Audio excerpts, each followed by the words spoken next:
Welcome to the Banker Lamp. Please enjoy the video.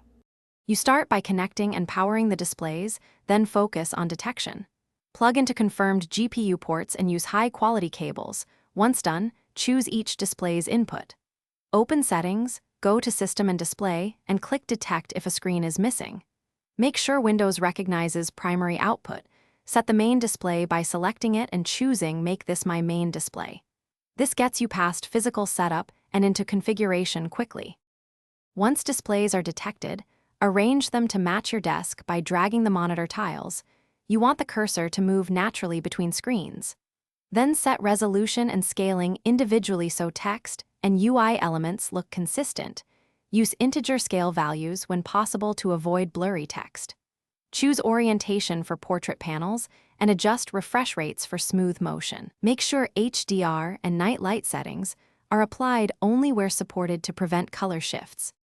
You finalize behavior by choosing Extend versus Duplicate and assigning apps to preferred screens.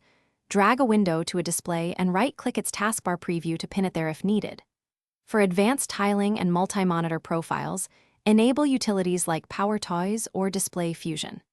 If a monitor flickers or isn't detected, update the graphics driver, swap cables, and test alternate ports. If problems persist, reboot or try a different adapter. Thanks for watching. If this was helpful, leave a like and consider subscribing. See you next time.